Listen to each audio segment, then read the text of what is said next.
Hi friends, Kaya Morris here. In April 2018, I composed a post on my Facebook page about my concerns regarding the dangerous rhetoric and tactics being used in Vermont around the gun legislation that was being signed into law that year. This post was in response to an article about a would-be candidate for governor who had gone on record using some really racist tropes and talking points on the Senate floor in opposition to the bills that were under consideration, and then later headlined a press conference just hours before the governor was to sign the bill into law. This was a time period where the committee that I served on had received multiple credible threats on our lives over these bills. I remember our committee assistant having to hide in the basement of the Capitol just to complete her work for the day as security monitored the activities of one of the suspects. Now, as a reminder, these bills in Vermont came forth because of a credible threat of a very well-planned school shooting in the state. Youth came to the State House in tears, in fear about their lives and the future. My own son has been participating in active shooter drills since he was 3 years old. And he's told me following those drills, "Mommy, I helped my friends stay quiet and safe so that they would not be harmed during the drill." I'm heartbroken to know that these are the childhood memories an entire generation will hold as normalcy, as normal as fire drills, spelling bees, or standing to say the Pledge of Allegiance. Active shooter drills. So these bills hit hard, and the tears flowed on many of those dark days. And this was a day where, at the signing itself, people shouted things like, "Remember Gabby Gifford," at our female Speaker of the House when she addressed the crowd. They said these things with no fear, in full view of the press, no shame, no caring. The article that I referenced showed a picture of the candidate flanked by other assembly persons at that press rally. It angered and disappointed me deeply to recall that moment where I felt like my colleagues had turned their backs on all of us through their actions that day. We elect our leaders not to only represent us, but to represent the best of us, all of us. And in this moment, members of the elected body chose to ignore the humanity of their own colleagues through their callous actions, and the results are exponential. So here we are today, in the wake of ever more mass shootings, fueled by histrionics and a societal acceptance of white nationalism. Those actors in the crowd that day at the bill signing, they needed those electeds to endorse their beliefs. And for those in office, aligning themselves with those folks for the sake of show, no matter how repugnant their views, or ultimately what their purpose in being there was, it was a little concern to them. So look at the work of all of our hands. These deaths are what we have each made.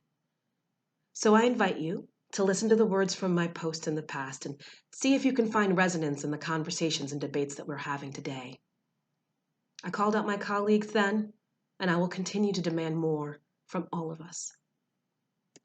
April 12th, 2018. Nativist platforms are the basest level of political discourse.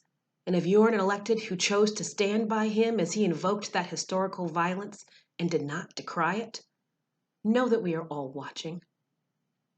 Senator Rogers likened his colleagues to insects that have overrun the state. This is a strong example of dog whistle political imagery with rather racist implications. The effects of these political tactics are historically consistent in the acceleration of increased discrimination, bias, and hate crimes against ethnic minorities and other marginalized peoples. These tactics are highly successful, which is why they are used again and again throughout history. It is cheap and easy to use for dramatic effect and exponentially costly to those who are deemed to be, quote, the other. So unless you are First Nations, no one has a right to claim who is or is not a Vermonter, period. We are only here because of genocide and native blood spilt in the taking of these lands. I regret that I was unable to make the bill signing due to a standing engagement to meet with the Vermont Commission on Native American Affairs on getting their voices and representation front and center of all the work in the state on issues of race and ethnic disparities. They might have a few things to say about who gets to claim the real Vermonter badge in these debates. I'm proud of our governor for standing tall, our House and Senate leadership who led us forward with courage, wisdom, and respect, our youth for showing great character and dedication, and all of the advocates who worked so hard towards that moment. See clearly, the people in this picture willfully courted the support of those who literally threatened the lives of their colleagues yesterday with no care about the impacts on any of us. The gun debate was of greater importance to them than the human dignity of the very people that they serve with.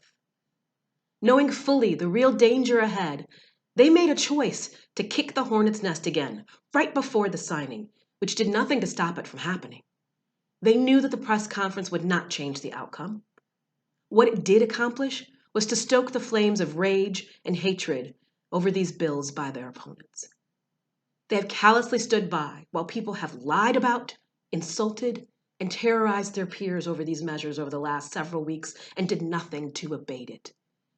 They openly took ideological stances and aligned themselves with a movement steeped in violence, the proof of which came into glaring view during the bill signing in the most foul way possible. So, yeah, that is their chosen brand of leadership. Those are the Vermont values that they align with, and that is what they should be held accountable for. In my mind, that is how fascism gains a stronghold in our government, by not banning bump stocks. Some of the worst actors in the story do not even live in this state, but came here in search of an opportunity to bring chaos and fear. They welcomed their presence while turning their backs on calls for my expulsion and others from the state. Expect more from your leaders and demand better leadership. So I decided to share these words with you again today because they're ever important. You are right to feel fury and outrage. Feel those emotions. You are right to feel saddened and fearful about the implications. And now we must turn that energy into real action.